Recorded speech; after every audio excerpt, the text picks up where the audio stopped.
So tell me about the Great Depression. Well, I was born in 1924, which wasn't very many years before the Great Depression, which I believe started in 1928.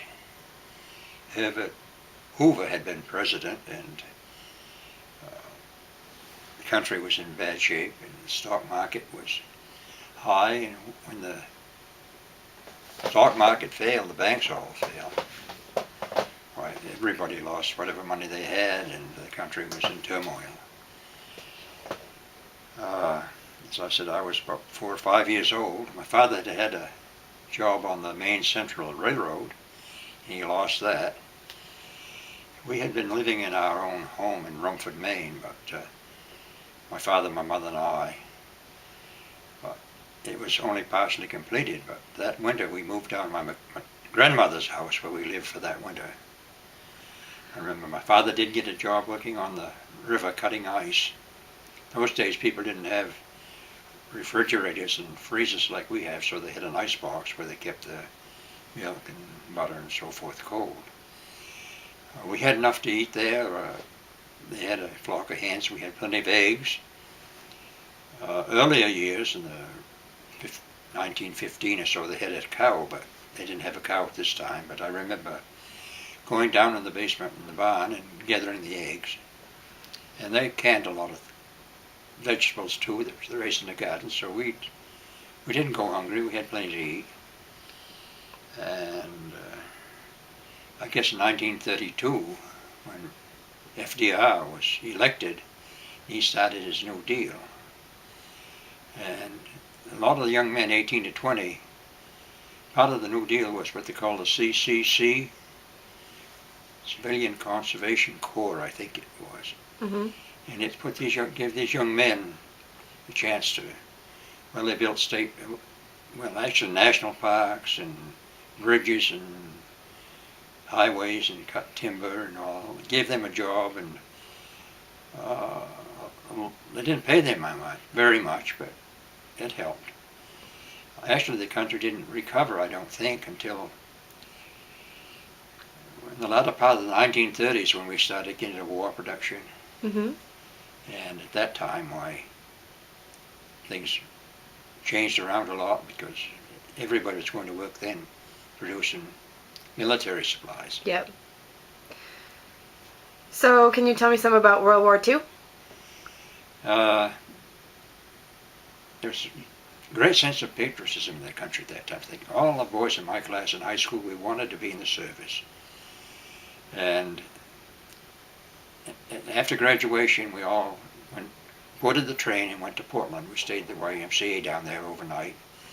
We took physicals, and if we passed the physicals, we were sworn into the U.S. Army. Mm-hmm.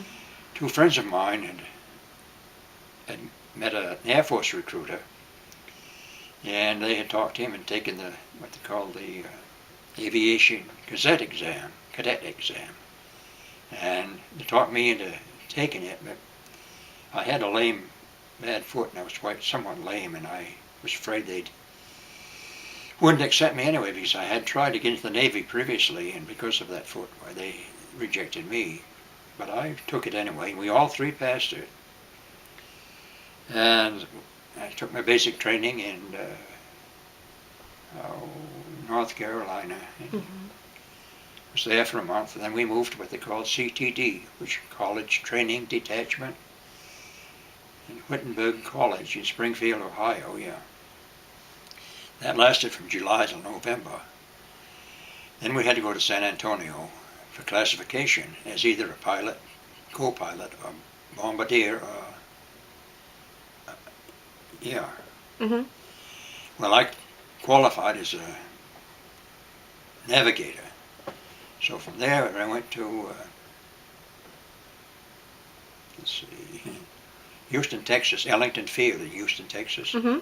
Where we took pre-flight training.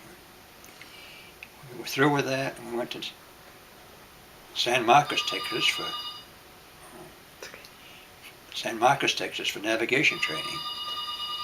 We graduated from there as a second lieutenant in the United States Air Force.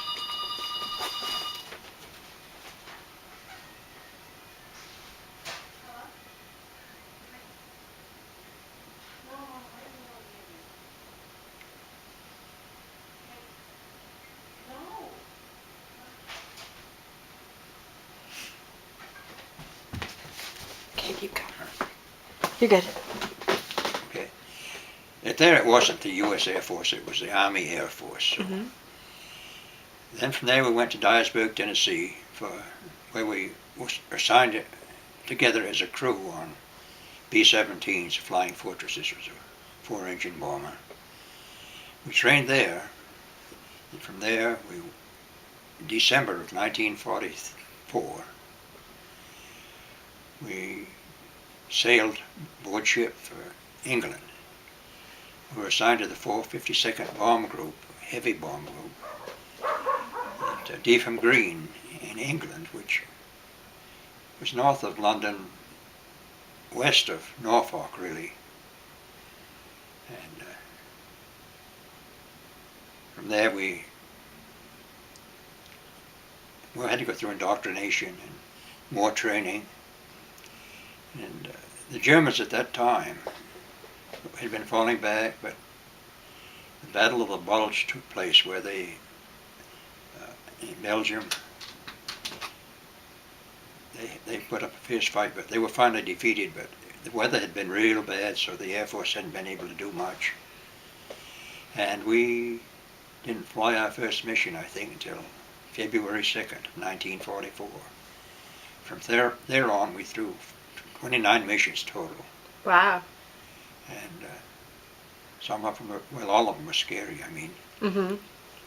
they'd wake us up about 2:30 in the morning, and we'd go have breakfast, which you didn't feel like eating much, but had kind of butterflies in your stomach, I guess. And I had to go to briefing, and you had to sign in, and there was a guard at the door, make sure that you were a member of a crew that was flying. Well, you knew you were flying the night before if you went to the orderly room, and you either saw that you were flying or you wasn't. Anyhow, after briefing, well, the takeoff might be scheduled for 6 o'clock, 6, or maybe later. Mm-hmm. Some of the missions were 6 hours long and some 8 hours long. Wow. Well, we flew to most major cities. I suppose we dropped bombs, of course. I mean, there was 36 planes in our group, and we all had 36 planes. Some particular days they might have what they call a maximum effort, Mm-hmm. and there might be as many as 2,000 planes go. Wow. One group of 36, 5 minutes behind them another group of 36. All these from different fields, of course. And there were a lot of scary times. I mean, mid-air collisions. In fact, in our group they had one. It was always a bad feeling to see a plane from your group going down and spinning. Yeah. They always asked to make sure you can watch for any parachutes at all. And usually you didn't see any, just went into the ground. Was it common to make it through that many missions? Earlier on, when they first started, when U.S. first started flying daylight missions, no. No. I think probably maybe even 12 or 15 Yep. was the most they'd make. So, In fact, when we got over there, some people would holler, "You're going to be sorry." Well, they would tell you how hard it was and so on. And the first 7 missions, you really were just getting used to what you were facing. Mm-hmm. And you'd wake up at night and down on the flight line, the ground crews would be loading the planes, checking the planes all out, loading the bombs, and you were thinking, I guess we're going, but anyhow, we bombed places like, well, Frankfurt, Berlin, Nuremberg, all the Kiel, and So what was it like being a navigator? actually, there was what they call a lead navigator. Mm-hmm. When we got over there, they asked if we wanted to be a lead crew. Bill and Harry, Bill was the pilot and Harry was the co-pilot. If you were a lead crew, Well, the co-pilot had to go back and take the tail gunner's place where he kind of directed the whole flight. Mm-hmm. And Harry didn't want any part of that, so we weren't a lead crew at that time. So actually I had, the navigator, I had to keep a log Mm-hmm. and make sure that all the checkpoints were crossed. Of course, maps were all laid out with coordinates, the flight path and so forth, which was directed, which planned so that we avoided all the major cities where we might hit a lot of anti-aircraft fire. At this time, we weren't getting too much fighter opposition from Germans, But if several times if we once lost an engine and had to drop out of our formation, and then I had to navigate the rest of the way to the target back Mm-hmm. home again. That was kind of dangerous because that's when they'd pick you up if you were alone Yeah. and losing altitude and so on. But no, we made it all right. In fact, I remember one time coming back over Frankfurt, or Wiesbaden actually. We had flak suits, of course, Mm-hmm. and the line at that time was the Rhine River. And we had crossed over, and I thought we were back all safe. But as we passed over Wiesbaden, I think we had 43 shell holes through the plane where anti-aircraft fire hit us. Mm-hmm. Luckily, it cut off some oxygen lines, and at 15,000 feet, you had to go on oxygen. Yeah. So anyhow, none of us got hit. Luckily. That's good. That's Yeah. impressive. Do you remember anything about gout? Doubt? Gout? G-O-U-T? Gout? G-O-U-T. Gout? Doubt about what? Can you tell me something about Pearl Harbor? Oh, about Pearl Harbor? Mm-hmm. Do you remember when it was bombed? Yep.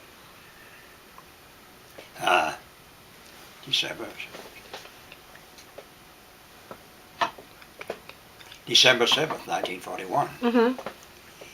Yeah, I guess that's, I've heard people say they knew where they were when 9/11 took place. Well, I remember where I was when the Japanese bombed Pearl Harbor. Mm-hmm. There had been, I think, 3 Japanese diplomats over here talking peace. Yep. And we had a scout camp that we had been able to build with logs that had come from a previous CCC camp that we had been able to pick up. And we had been able to buy a 5-acre lot up in the woods behind our homes. And we were up there chinking the logs with moss. And Roosevelt came on the radio. The Japanese had bombed Pearl Harbor. Mm. And I was back in 1973. Your mother and I were able to go to Pearl Harbor. Charlotte was Tormer over there. Yep. And we visited where the Arizona monument, the Arizona battleship was sunk, of course. Yep. I don't know how many men there were on it, but they're entombed in it. So Yep. that time it seemed pretty, our Navy was crippled really. Yep. Do you remember when Roosevelt died and Truman became president? Yes, Yep. What did you think about that? Well, we thought, probably it's a better thing you not change horses in the middle of the race. Yep. But, I think Truman was actually I've heard that he's going to be, historically, he might be one of the greatest presidents we've ever had. But, yep. Yeah. What about the Korean War? I had a friend in Kearney here, Leslie Bolstridge was his name. Actually, he tried to get me after we got out of the World War II, he joined the Air National Guard, Mm-hmm. which I didn't do. He did. He went to Korea. He came back as lieutenant colonel, but we were on the farm here and concerned about the Korean War, and course, at that time, General MacArthur he gave his famous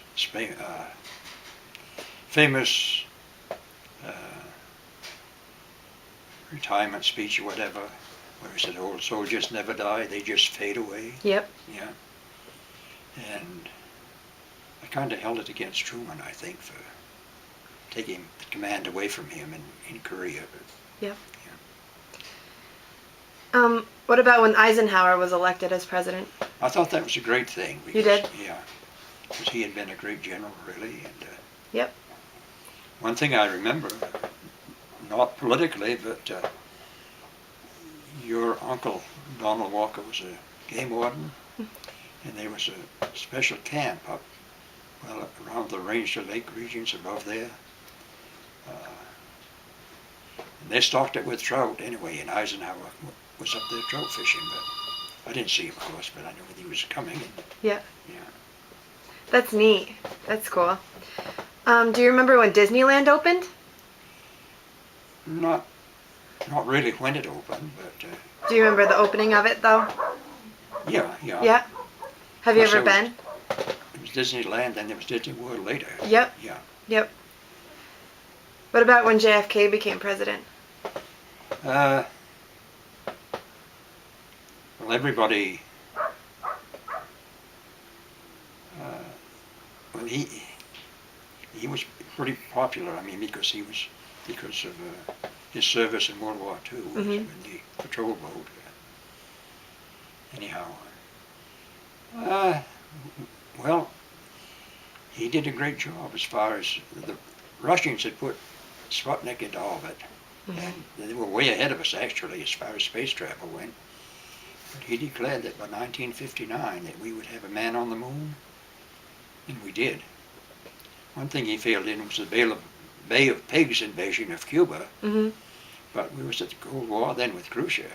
Yep. And he stood up to Khrushchev. They had missiles set up in Cuba, missile bases, and I remember it was pretty scary because the Russians were headed our way with a flotilla of warships toward Cuba, and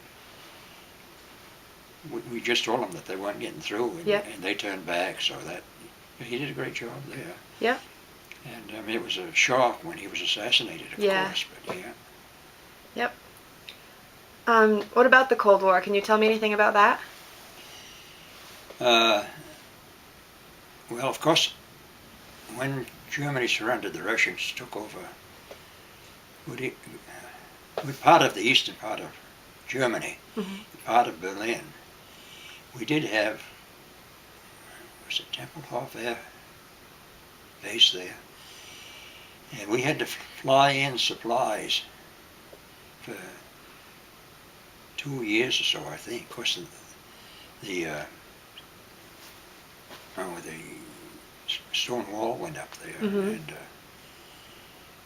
people were trying to get over that, but it was terrible. I mean, maybe brother on one side and brother on the other. Yep. But so anyway, and there was a standoff. I mean, the Russians had plenty of nuclear weapons, and we did too. So that wonder that nobody went crazy and it never. Yep. No nuclear weapons ever bombed, other than in Japan after close World II. But what about the Vietnam War?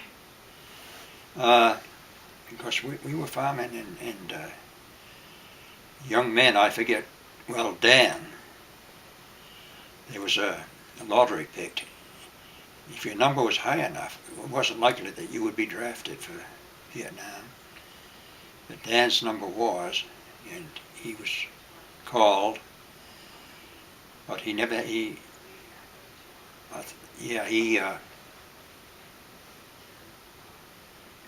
went overseas. He worked out of Virginia.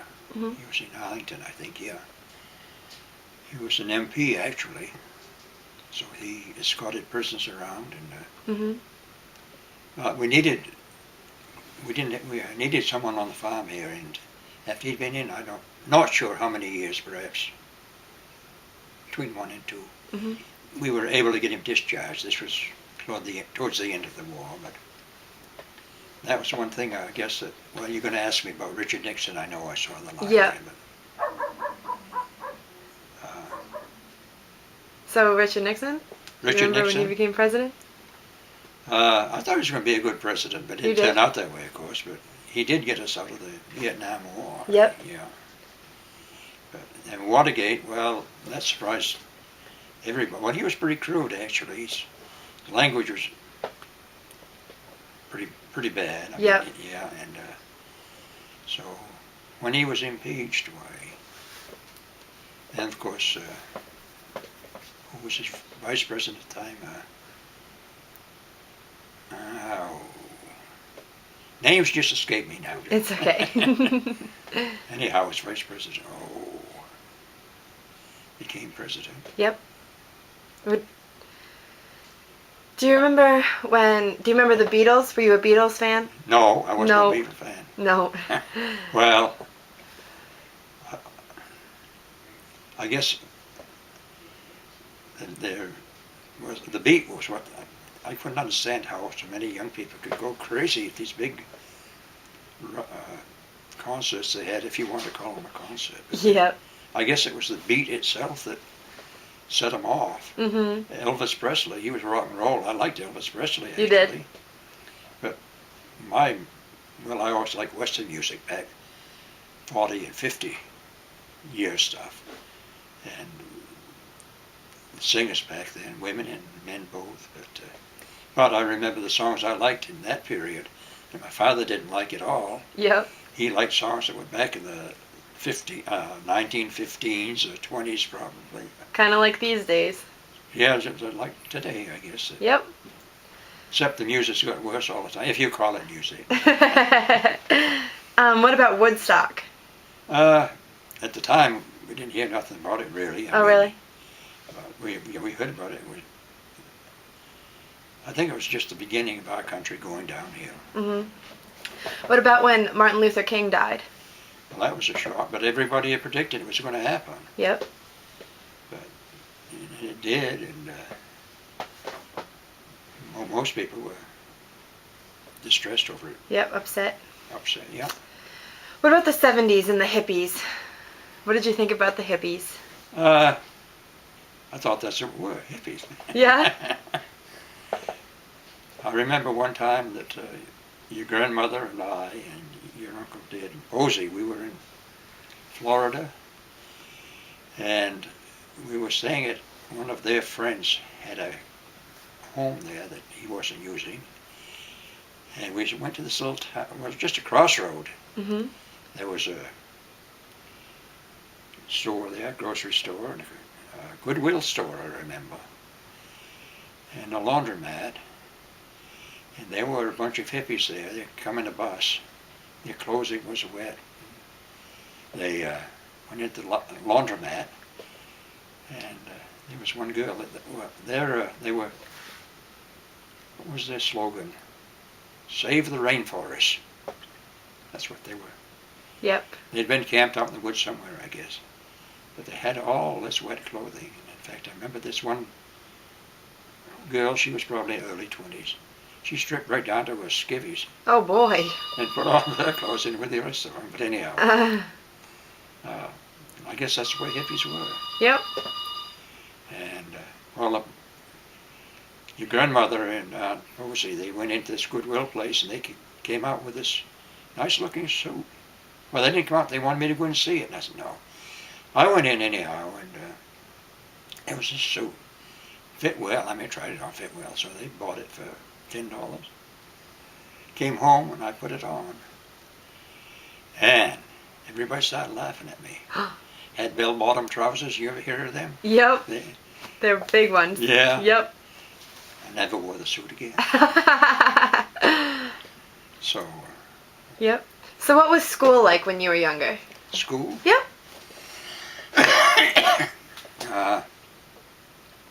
I enjoyed school, really. You did. I was glad to get up in the spring.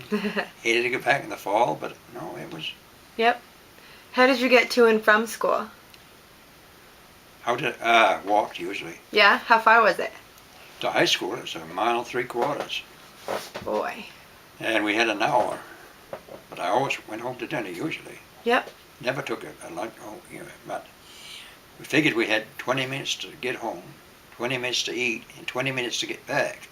You ran a good part of the way. Yeah. But we did it.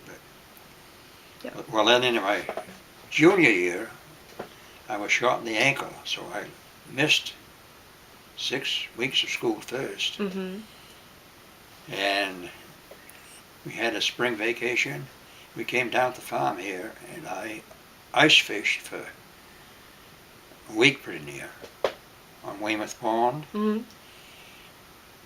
The sun was so bright and everything. I went snowblind actually, but I got back home to Rumford, and my ankle was all swelled up, and they had to operate again, and they took the bullet out that time. Yep.